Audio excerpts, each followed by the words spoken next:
Hey, I'm Callie Lewis. You're watching Geek Brief TV. This is Brief 642.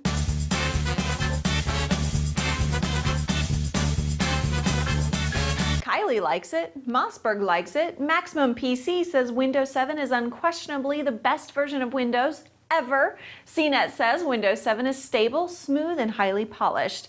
Gizmodo gives permission to upgrade without trepidation, people, with excitement even. I second that emotion. Windows 7 is not only a worthy upgrade, I've had as much fun using Windows 7 this past week as I did when I switched from PCs to Mac. I did a clean install on a Gateway 1 with an Intel Core 2 Duo 2 GHz processor and 3 gigs of RAM. Installation took about 45 minutes and was a much smoother, welcoming experience than when I upgraded to XP and installed Vista on our Mac Pro. With XP and Vista, it felt like Microsoft was still trying to sell me the OS after the install. Activation seemed like an obstacle course before. With Windows 7, it was simple and only took a few seconds. One of the things most users hated about Vista was the never-ending warnings. With Windows 7, those checks to make sure I really want to do what I'm doing don't seem to be happening any more often than they do on a Mac.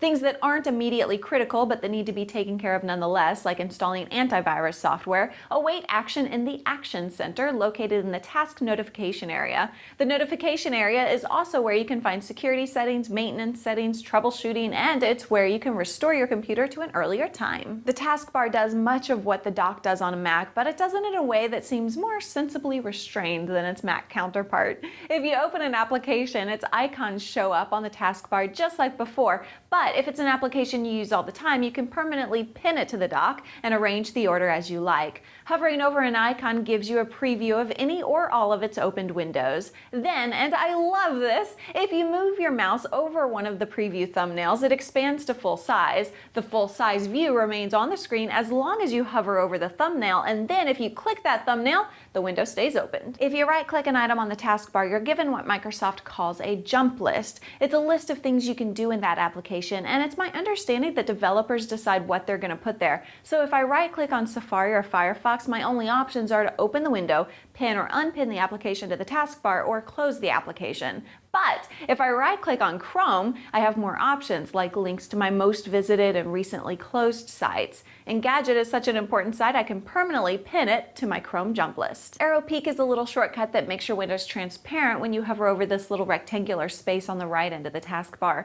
Clicking the box hides all the open windows, and then clicking again brings them back. This is the first thing I wish Microsoft had handled just a little different. What I get between the hover and the click is too similar to truly be useful. I don't see the point of transparent outlines of my windows. What I'd rather see when I hover over the box is shrunken versions of all my open windows like the Expose feature in OS X. Arrow Shake is one of the fun things you can do in Windows 7. You realize you have too many windows open, you need the zen simplicity of a solitary window, grab that one wanted window at the top, shake it, and all the other windows are minimized. Shake it again after your moment of zen and all the clutter returns. I preferred using a Mac for about 4 years now, but one Windows feature I've always missed when I'm using OS X is the ability to tile windows. I rarely want to tile more than 2, but I often want to have a Google Docs window open on one side of the screen and a browser open on the other. With Windows, that's always been easy, but on a Mac, unless I've missed something, you have to manually size the 2 windows and manually arrange them side by side. Windows 7 still lets you right-click and tile from the taskbar, but now there's a feature called Snap.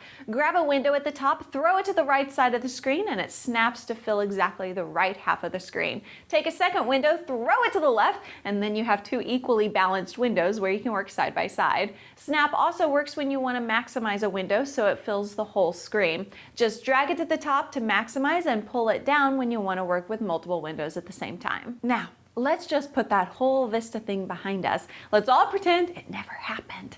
PC users finally have an operating system that's a joy to use. The Apple on the Mac ads might not make sense anymore. Now, don't get me wrong, I'm not giving up OS X for Windows 7. I will continue to use both, but now I can enjoy using both. Brief 642 is brought to you by angieslist.com/geek. More than 1 million consumers use Angie's List to find high-quality contractors, service companies, and doctors they can trust, and my promo code will save you 25% when you join the list. Thanks so much for watching. I'm Callie Lewis. Bye!